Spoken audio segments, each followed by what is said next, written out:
Hey, so readers and viewers out there, it's wonderful to have you back. And today we welcome back Larissa from Timely Salon Software. Hey, Larissa. Hi, really excited to be here. Thank you. Look, thanks so much. The reason I asked you today is because I've got a bit of a big question for you today. And knowing, of course, your background with social media and of course, in Timely Salon Software, but your background as being a hairdresser and owner of, a number of salons, very successful salons in the past, I've got a really big question for you. When we have social media, and this is something that comes up a lot with salons lately, they are busy on there putting posts together, making them look all pretty, getting people to hit the like button, getting followers. Is that all there is to it? Do we have to spend all this time, just doing that, or can we expect something in return? What a great question. You're so right. We invest so much time making it look great and putting posts on, but what is it all for? So we've got to expect more, I think, and so I think that's really fair and valid. We want a return on our investment of our time and money now, of course, because Facebook and the likes are not free anymore. So what sort of return should we be expecting? So for me, that translates, once you build up a following on Instagram or Facebook or wherever it is that's your thing, I think it's right to expect that you should be drawing those people into your business and having them in your chair and having them as paying customers. That would be the return that I'd be expecting from your social media investments. It's not a craze or a phase anymore. It's here to stay. So let's turn it into a good business tool. Okay, so there's a strategy, I take it, yeah? So today I'm going to share with you that one key strategy for getting those likers and followers into your business chair. Oh, how exciting. Okay, all right, where do we start? Let's start by thinking about today's modern client.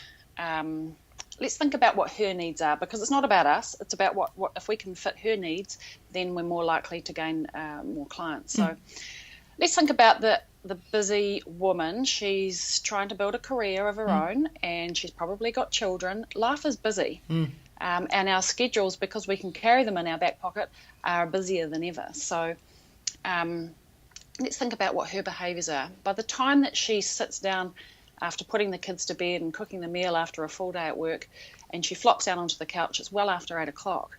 And she starts to have a sift through Facebook or Instagram and starts to engage with your posts and your activity.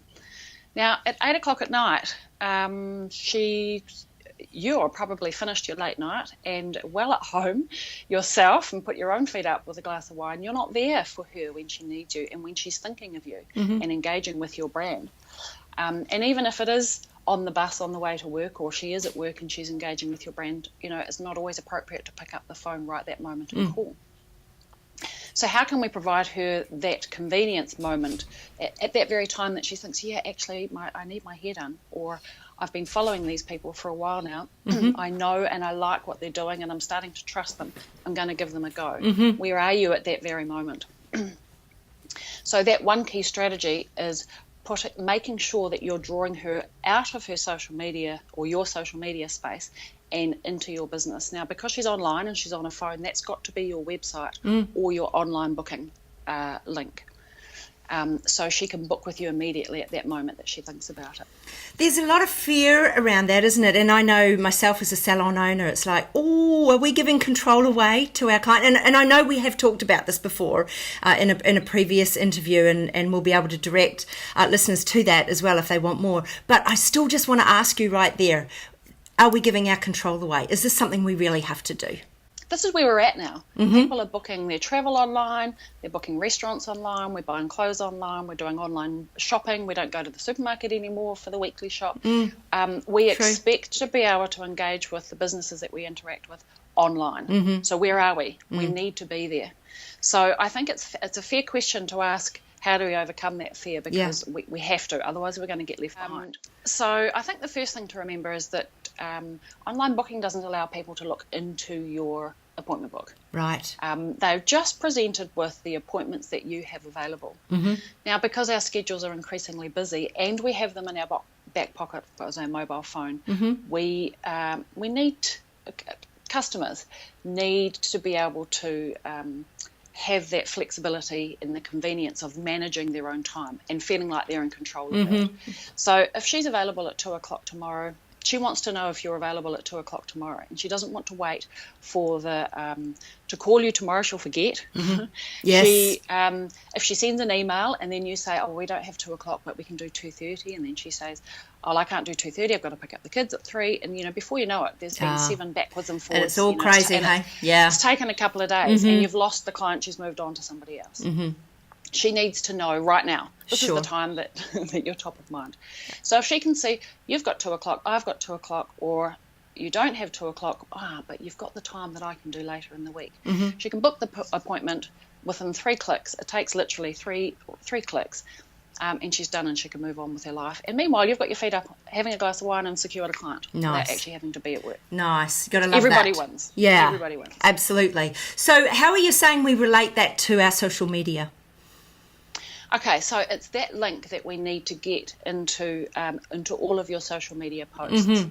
So whether or not you're posting a before and after shot, let's take that that's a good example. You've got a beautiful before and after that you've done, and one of your followers finds it online. What is she going to do with that? She can think that's nice and carry on scrolling and move on with her life, or you can ask her to take action and give her a link to one of 2 places, and you should do both at different times.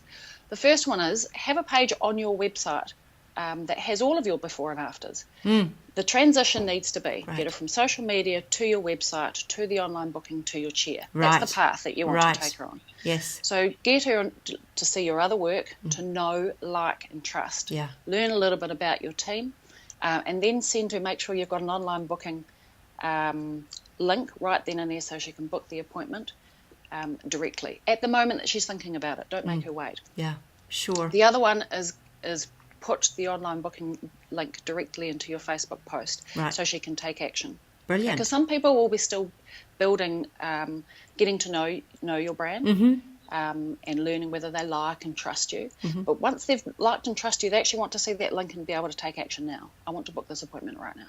So what you're saying is there's a multitude of different links we can use, online booking and perhaps a before and after page, for instance, on our website being 2 of them.